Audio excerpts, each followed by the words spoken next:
Hey guys, what's crackin'? Godspan here, coming at you with another top 10 list. Today, we'll finally get to cracking the Dragon Empire clans, and starting with the oldest, most prominent from among them, Kagero. Dating all the way back to Trial Deck 2 and subsequently Booster Set 1 Descent of the King of Knights, Kagero is one of the granddaddy clans of the game, and has been a core member of Vanguard every step of the way. Piloted by the extremely popular rival and sometimes villain character, and sometimes protagonist character, Toshiki Kai, Kagero is easily one of the most iconic clans of the game, with a strong player base due to its antagonistic playstyle and, well, cause Kai. The playstyle of the deck is twofold. Principally, the strength of the Kagero clan lies in its ability to retire the opponent's rear guards, punishing their board and reducing their ability to mount a comeback come next turn. In other words, it's a control deck, plain and simple. However, there is a secondary strategy the clan is well known for, which is Vanguard multi-attack. This aspect of the clan was trailblazed by the first and most iconic Kagero boss unit, Dragonic Overlord, whose various forms throughout the eras of Vanguard have all maintained this core aspect of restanding the Vanguard, with even some non-Overlord units also possessing this ability. These two factors combine to create perhaps the single most pressuring clan in the game. Do note the word pressure here, as that will be the underlying theme in today's video. Indeed, these fiery dragons know how to bring the heat and make you sweat. Anyway, in this list we'll be exploring the various boss units of the Kagero clan and sifting out which of these monsters rise above the others is the most impactful of them all. If you've watched my other videos, then you already know the drill. Any grade 3 or greater with a skill in the Vanguard circle counts as a boss unit in my eyes, and units will be judged both on their strength and historical significance. Let me outright say though that the card quality of the Kagero lineup of Vanguards was downright astonishing, and could have easily warranted a top 20. Yeah, this clan is that good. So if I miss any Vanguards, do forgive me, cause this list was hella tight. And with that said, let's get into it. I hope you enjoy.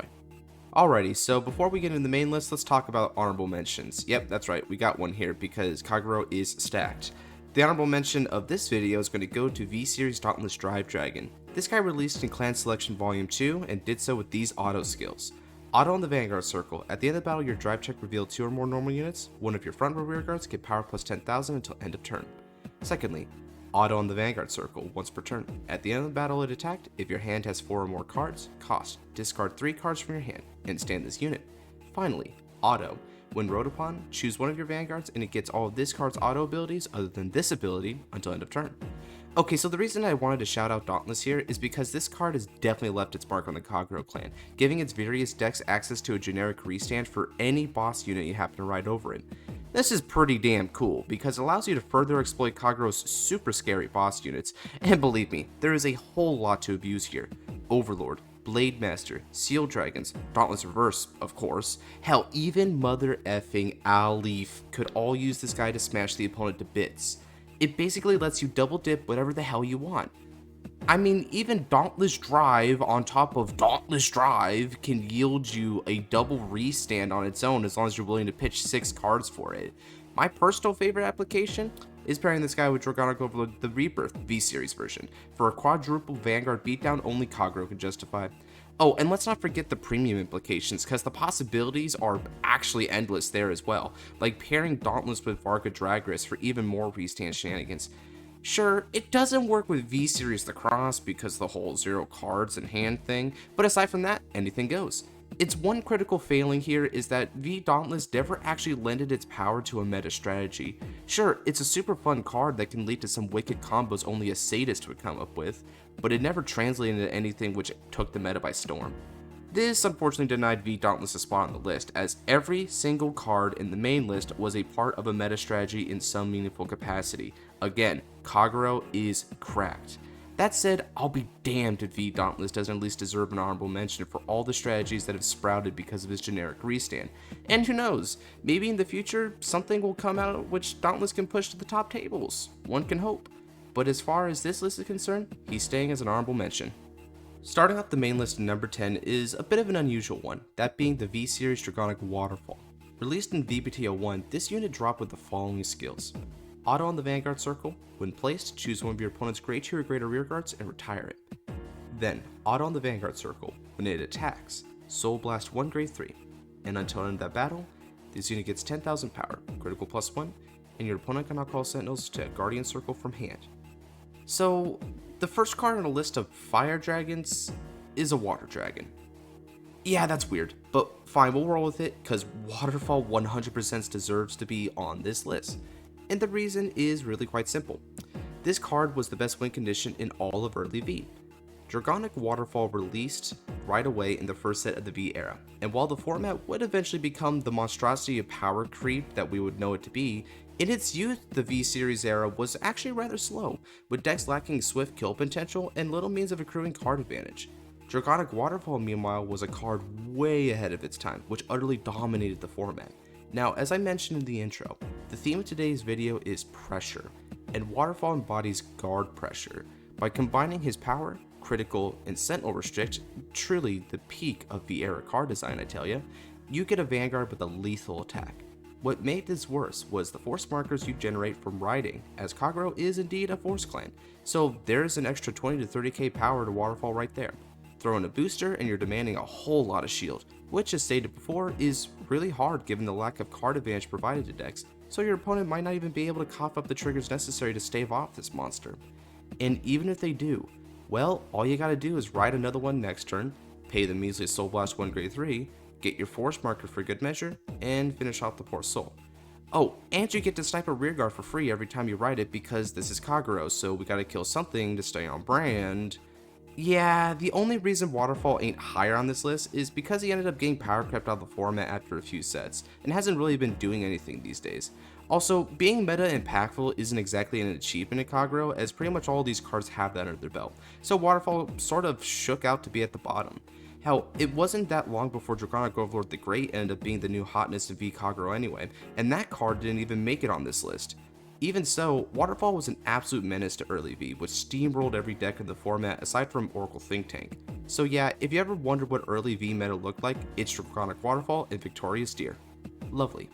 Anyway, Waterfall takes a hard-earned 10th on this list. And standing fearlessly at number 9 is the original Dauntless Drive Dragon. This Break Ride unit released in BT11 Seal Dragons Unleashed and did so with these skills. Auto Limit Break 4. When a Kagero unit rides this unit, choose your Vanguard, and until end of turn, that unit gets 10,000 power and the following skill. Auto on the Vanguard circle. Choose 3 cards from your hand and discard them. At the end of the battle this unit attacked, if this unit has not become stand during that turn, you may pay the cost. If you do, stand this unit. Auto on the Vanguard circle. When this unit attacks, if the number of your rear guards you have is more than your opponent's, this unit gets power plus 2000 until end of that battle. Finally, on Vanguard rearguard circle, Lord. Yep, we're already back to Dauntless. Funny, huh? So, the original Dauntless Drive Dragon was a beast, and if you could believe it, it wasn't because of his crazy 2k power up. No, instead it's due to his wicked Break Ride skill. To briefly explain, as this is the first Break Ride to ever make one of these lists, shocking I know, the Break Ride ability is an ability which triggers when you ride over the unit while being at 4 damage. It's exactly what the name implies, a limit break when riding. And Dauntless's was arguably the strongest of them all, pushing the offensive limits of many Kagero bosses this restand skill much in the same way as the V-Series one would do a few years later. The only difference was that Dauntless was integral to 2 meta decks. The first and most notable was one in combination with Dragonic Overlord at the end. This deck, also referred to as DDD Dote for short, took down the 2013 World Championship with its explosive 3 Vanguard attack turn. That's right, this guy helped win a World Championship. That's some clout. He later lent a hand to Nouvelle Vague, which was one of the strongest decks of the Break Ride era and a huge meta threat prior to the Legion era. And to note, the Break Ride granting 10k power was pretty damn strong here. 10k power is still big during this point in Vanguard, and having your Vanguard double dip this power bonus was pretty harsh, not to mention whatever nasty skills those units might have. Of course, in the modern day, Dauntless has long since been power capped by his V-Series counterpart, but the devastating combinations he had with the End and Nouvelle Vague, while still providing the generic restand skill to other Vanguards, made him more significant overall and well deserving of 9th on this list. Ah, it's finally time. Ladies and gentlemen, I present to you the first Dragonic Overlord of the list, Dragonic Overlord, the Cross. Released in VBT08 Silver Dust Blaze, the first set to truly begin the G-Boot paradigm shift, mind you, this impressive V retrain came with the following skills. First, act on the Vanguard circle once per turn. Cost Soul Blast 1, search your deck for up to 1 card with Overlord in its card name that is different from this unit's. Put it into your soul, shuffle your deck, and this unit gets all that card's card names and abilities until end of turn. Continuous on the Vanguard circle. when your card effect would count the number of cards in your hand, it is regarded as 0. Continues on the Vanguard circle. If your opponent's Vanguard is grade 3 or greater, this unit's drive cannot become 0 or less. Oh boy, we're on to the fun ones I see. V-Series Lacrosse was a meta dog deck from the day it was born, in 2020 until just over a year later in late 2021, where it rapidly fell off due to the advent of Heal Guardians. But to understand why that happened, let me first recap what made the cross so damn impactful in the first place. So, in understanding the cross, we need to first look at another Overlord retrain, that being V-Series The End. This card released just a few sets prior in VEB07 and had these skills. Auto on the Vanguard circle. At the end of the battle it attacked, activate one of the effects below, but you cannot activate the same effect in the same turn. If your hand has 4 or less cards, Counterblast 1, Soul Blast 1, stand this unit and it gets drive -1 until end of turn. If your soul has a card with Overlord in its name, cost discard 3 cards from your hand, stand this unit and it gets power plus 10,000 and drive -1 until end of turn. So, when you compile all this information, the effects and implications of the cross start to make more sense. The End was, upon release, a balanced card. Strong for sure, but balanced, by its many limitations. Then the cross dropped in and turned the whole thing on its head, enabling a guaranteed triple Vanguard swing from the word go. Everything about the cross is made to make the End push to its very limits. Its axe scale puts an Overlord in a soul, turning one restand online immediately. Its first continuous skill, on the other hand, turns the other one on immediately as well, since you'll always be considered as having 0 cards in hand, which side note means that standard PGs never discard. But that's not going to be relevant here, as this version of the cross wasn't the thing that made Premium Overlord so strong, but more on that later. Anyway, the second continuous skill is just overkill, granting Overlord insane drive pressure, and also making the damn card a mere -1 in card advantage for all that mileage. And as if this wasn't all bad enough for the opponent already, the deck also used our good friend, the Force 2 marker, making every swing a guaranteed 2 damage. This leads into the cross's form of pressure, which is crit pressure. And much like Gabriel in the previous list, this deck also sought to maximize on this pressure, stacking the deck with 12 crits with crit sentinels, or even 16 crits by foregoing heal triggers. And with 4 drive techs to go through and a restanding Vanguard to triple dip into them, any attack from Overlord might be your last. And in the worst case scenario, the Force 2 marker still gives you 2 damage for each hit that connects. You'll notice I'm using the word guaranteed a lot, and that's pretty apropos, as Overlord was effectively a helmet deck. That is to say, it was so simple and linear that the deck pretty much played itself, with little need for player skill to guide the strategy. And given how cost effective the deck was, even if the turn 3 OTK failed, good luck surviving turn 4. Yeah, Overlord was freaking bonkers, being an OTK deck so feared and renowned that it's hanging its jersey on the rafters alongside the likes of Gabriel and Astral Poets. That said, it did have one crucial weakness: Heal Guardians. In V-Clan Collections Volume 1 and 2, Heal Guardians were released as a way to counter decks like Overlord, which were very rampant in the meta. And these were definitely a game changer, granting every single deck a way to effectively shut down early rushes. This was bad news for Overlord players, whose best turn was turn 3. And whereas Gabriel and Astral Poets were able to push on due to the insane power thresholds of those decks, Overlord did not scale as hard in its overall power level, relying purely on the early game sack to win the game. So whether it was the 10k power up or the -2 crit, Heal Guardians just had Overlord's number and effectively pushed the deck out of the format. Still, the cross had a brilliant run for the year it was viable, topping all over the place in ruthless fashion. So for the strong meta presence it had in the V format and its part in necessitating the Heal Guardian, V-Series Lacrosse takes 7th on this list. At number 7 is Flarearms Zinberg. First released in GPT-11 Demonic Advent, this original Stride unit possessed the following skills. Auto, Vanguard Circle, Blaze. Act, Vanguard Circle once per turn. Cost Soul Blast 1 and choose a face down card with the same card name as this unit from your G-Zone and turn it face up. Choose one of your opponent's rear guards and retire it. Finally, auto on the Vanguard Circle once per turn. Generation Break 3. Counterblast 1 and choose the same number of cards from your hand as the number of your opponent's rear guards and discard them. At the end of the battle this unit attacked, if this unit is blazing, you may pay the cost. If you do, stand this unit and it gets drive -2. So this card was released during the G-Next era of Vanguard.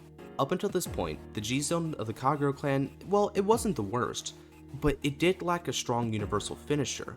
Most Kagero strides were concerned with retiring the opponent's rearguards, as that is the clan's main gimmick.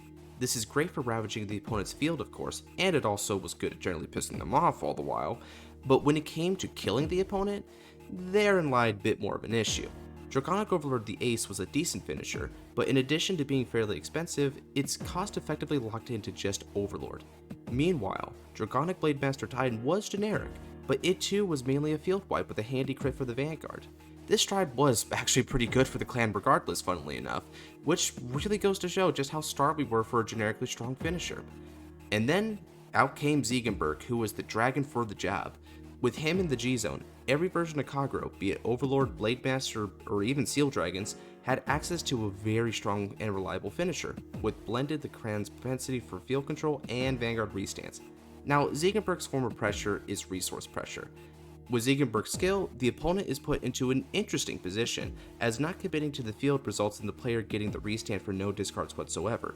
Alternatively, the opponent could commit the full field, which, depending on what rearguards and resources the player has access to, may force Zinberg to discard some cards. But this was usually ill-advised, as it would still usually result in most of your board getting wiped out in the process. So whether by demanding the opponent to offer their board as tribute or hold off rearguards, which makes life easier for the Kagero player, the resource game with Zinberg was real and put the squeeze on the opponent. Another thing that made Zinberg reliable was its main skill not being tied to persona flipping, just the retire skill, meaning that this card could be used for 4 turns straight when, needless to say, is enough to win most games, making it totally worthy of building your strategy around. And as one would imagine, it was a generically viable strategy for decks, and the Blaze keyword being live as long as you possess more units than the opponent at any point was pretty darn easy to fulfill. So no matter the version of Kagero, whenever the opponent was being stingy with the rearguards or you the player had the cards to get rid of those pests, Zinberg was always ready to rumble this powerful restand. This made Zinberg very impactful for Kagero, as it would be the backbone of the Kagero G-Zone for the rest of the G era and well into the V era. Turns out Vanguard restands never went out of style. Go figure. Even in modern premium, Zinberg is still viable and perfectly synergistic with a variety of strategies, as Kagero never really changed fundamentally. And as far as meta implications go, Zinberg lent a helping hand to Overlord strategies, which saw success in 2017 to 2018. With the deck taking second place in the 2017 World Championship. Zinberg may not have been the main reason for that, heck, the thing that will be discussed in a bit, mind you, but the card still was a solid factor that provided a strong avenue for the deck, so it definitely contributed. This may put it lower than cards like the Cross or Waterfall, which were the main reason for why their respective decks were meta, but the generic viability and longevity of Zinberg arguably did more for the clan as a whole, which is why he's barely above those cards. That said, every card above Zinberg is more impressive in their meta impact or holistic viability, with the future card straight up power creeping it. So it making this far on the list is already a hell of an achievement. All in all, Flarearms Zinberg is a gem for Kagero, being an incredible finisher for every deck in the clan, which remains relevant even to this day, landing it at number 7 on this list. At number 6 is one of the more interesting cards on this list, Transcendence Dragon, Dragonic Overlord.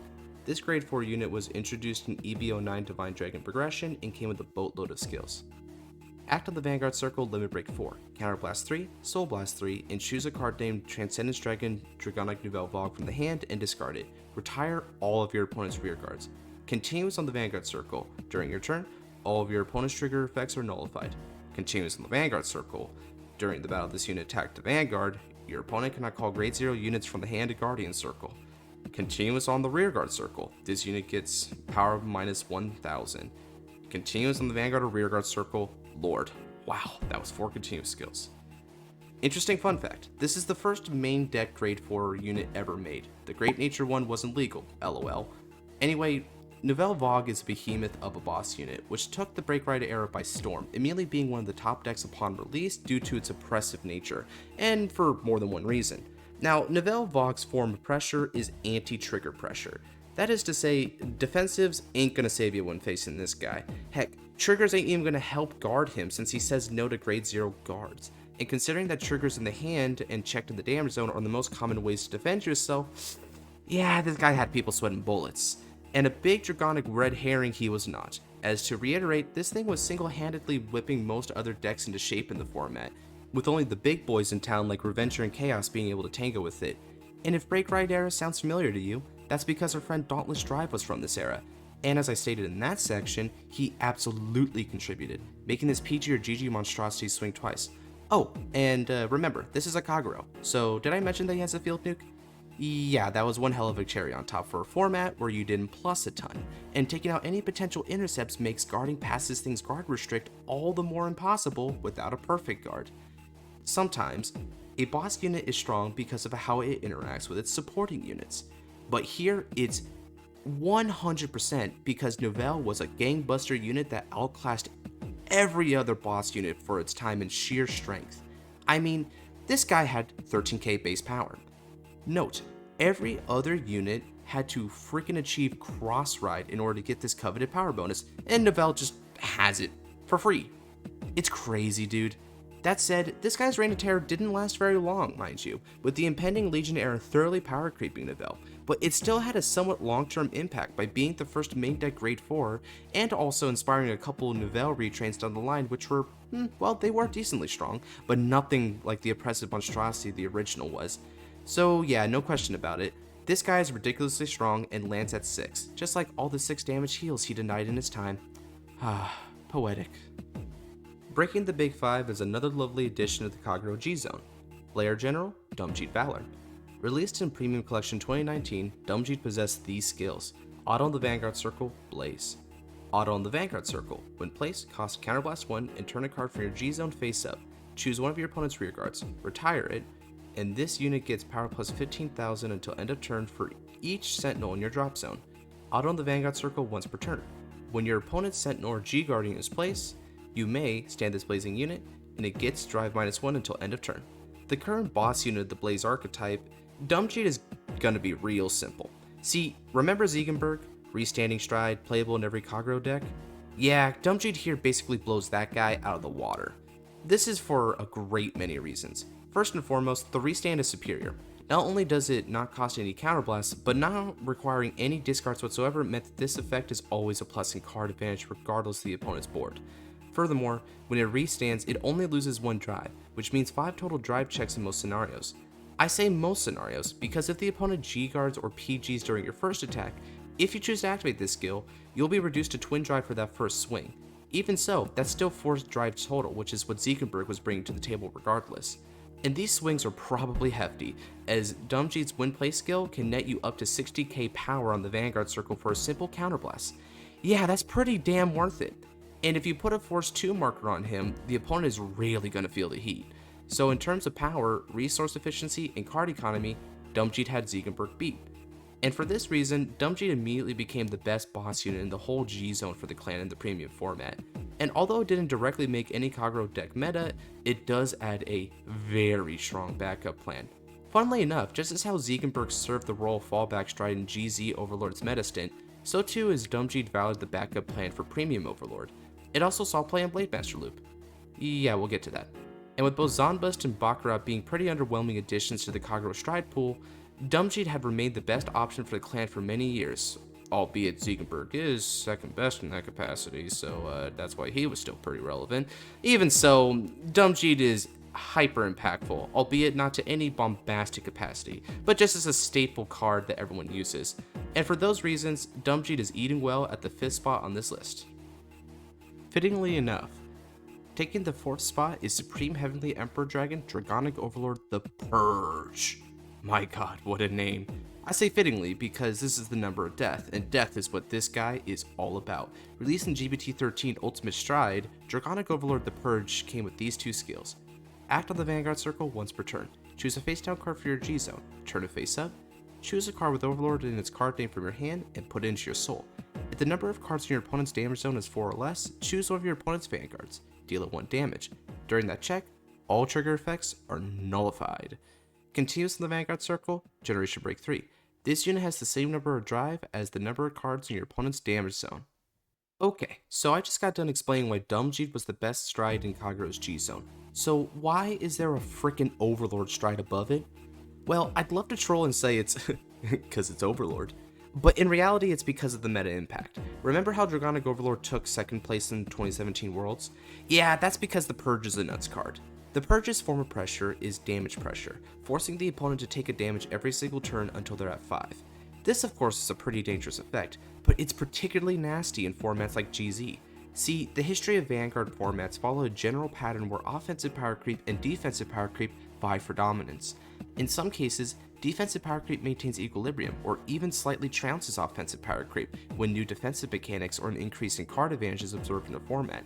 Examples include Strike Gate era with the introduction of the G Guardians, or the Divine Z era where the rise in raw drop potential to every deck helped combat the format's high power threshold.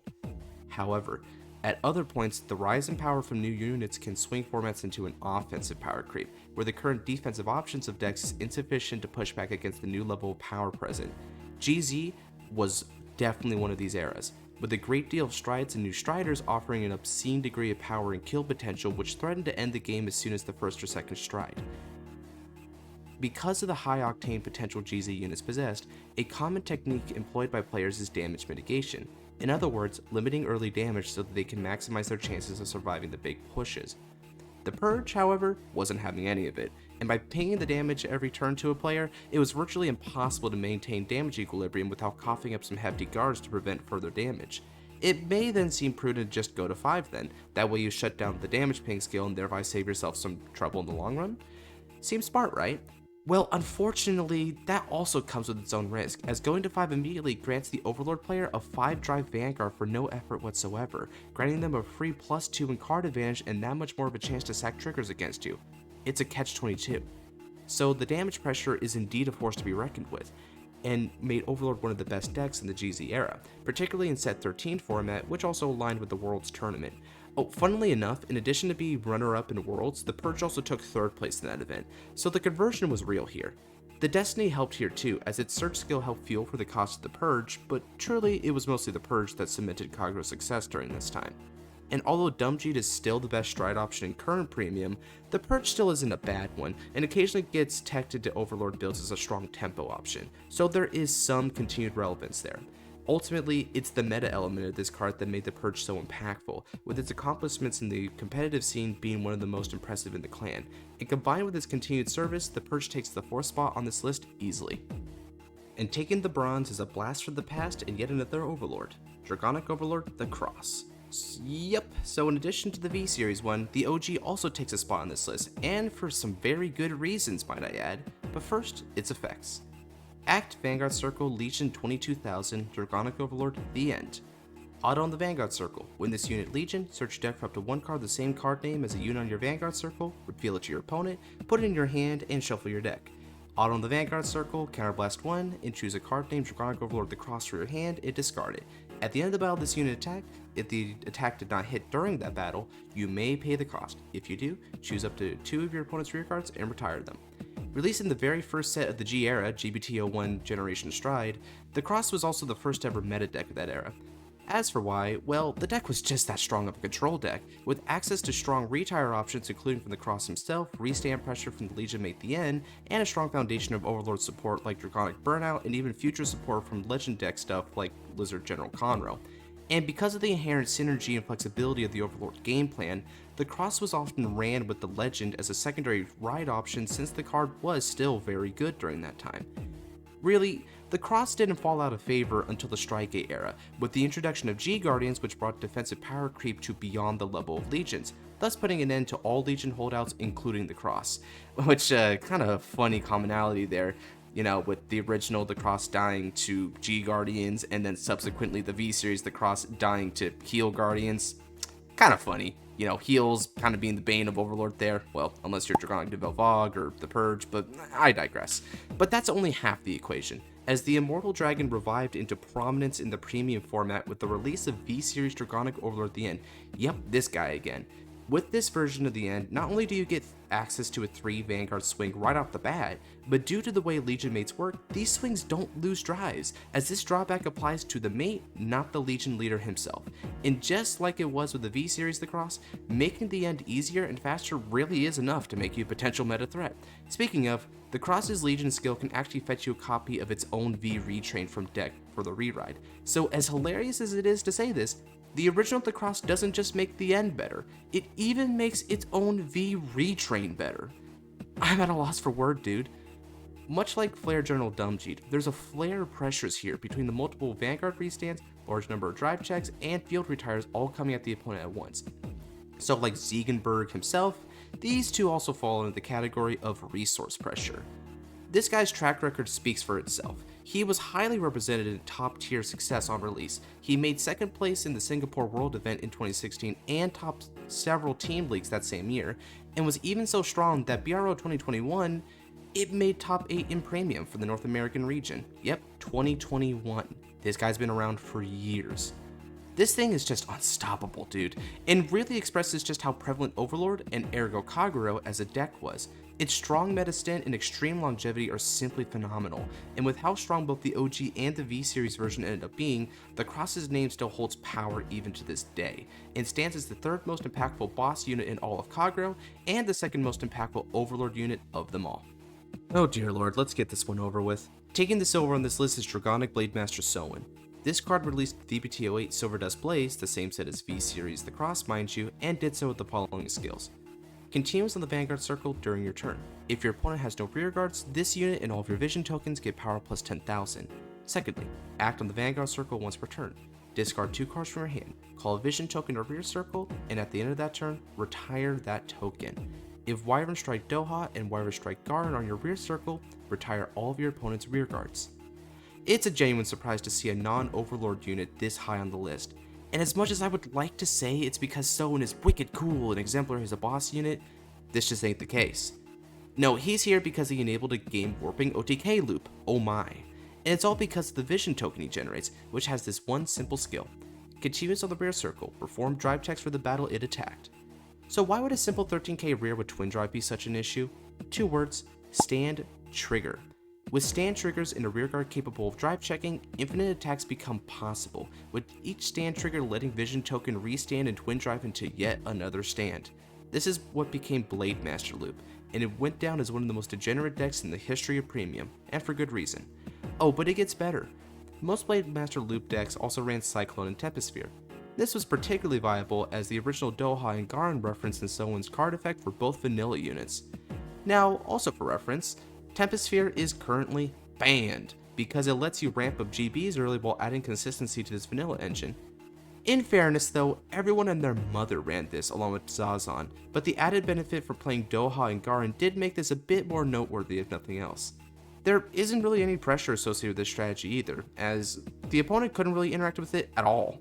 If they didn't possess some convenient counter to remove the token, then all they could do is sit there and be pummeled to death by near infinite attacks. Ultimately, Blademaster Loop along with Valkyrian Loop would bring about a rule change. That's right, a lot of these Kagero units might be meta busters, but Soin's all the way up here in second place because the dude brought about a whole rule change. Yeah, that's not something most cards can brag about. With this particular rule change, rearguards capable of drive checking are unable to perform additional drives after restanding, thus eliminating infinite stand loops.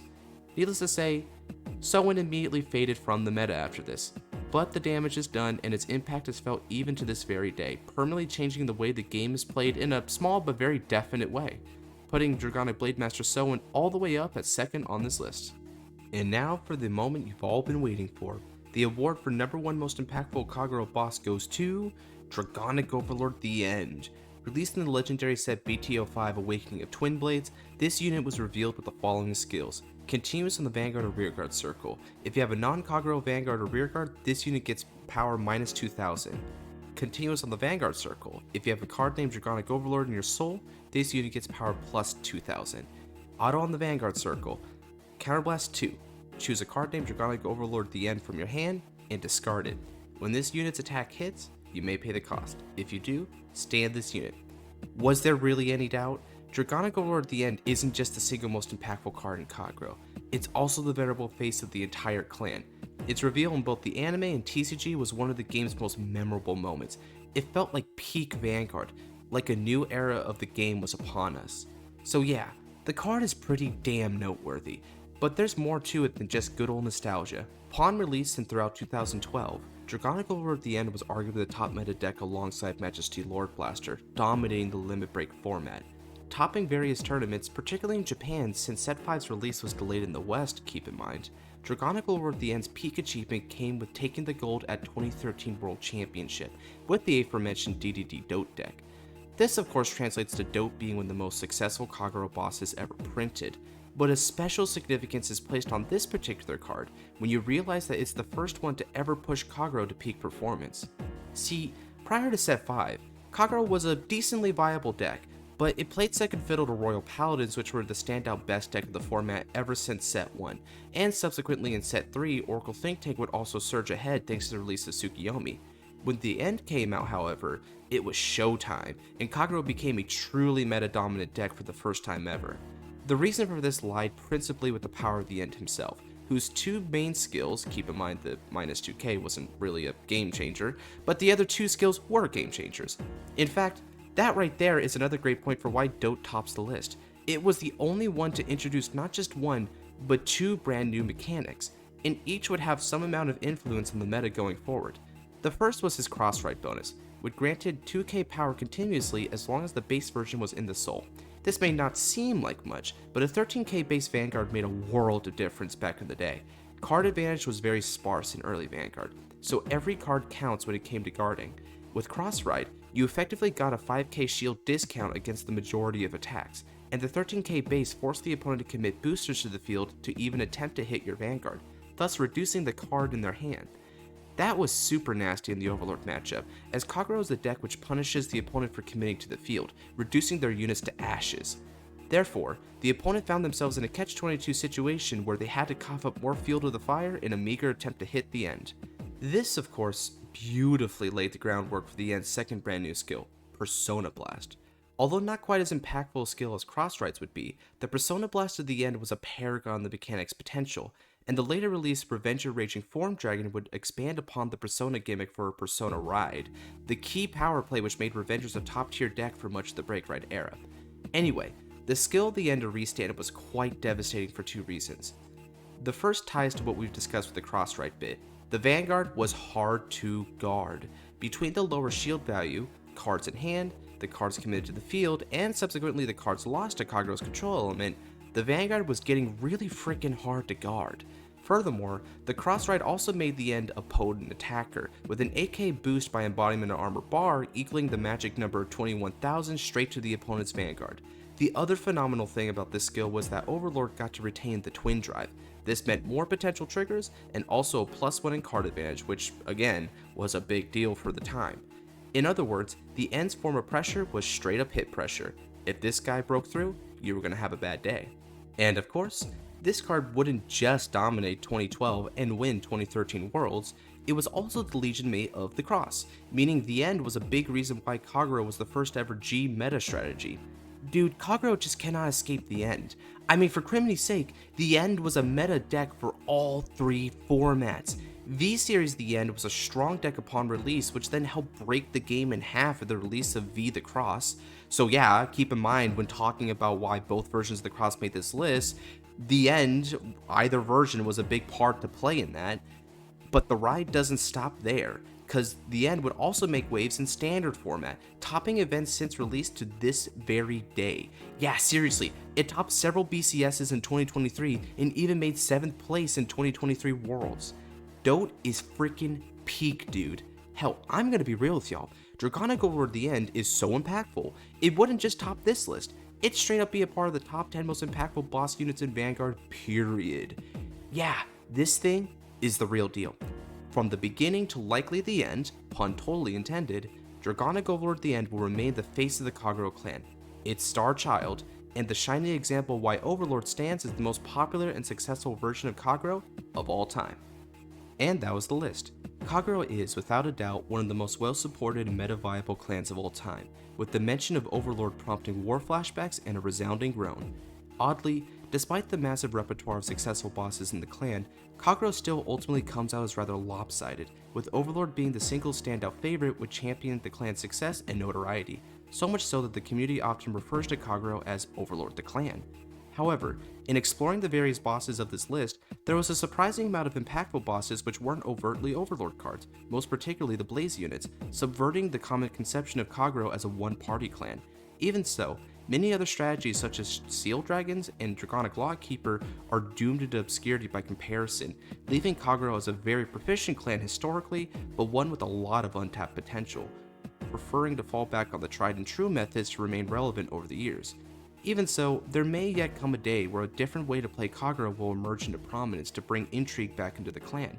But even if not, Kagero will still keep doing what it does best, retiring units and restanding the Vanguard. Thanks for watching. If you like this kind of content, then let me know what other top 10 lists you would like me to do.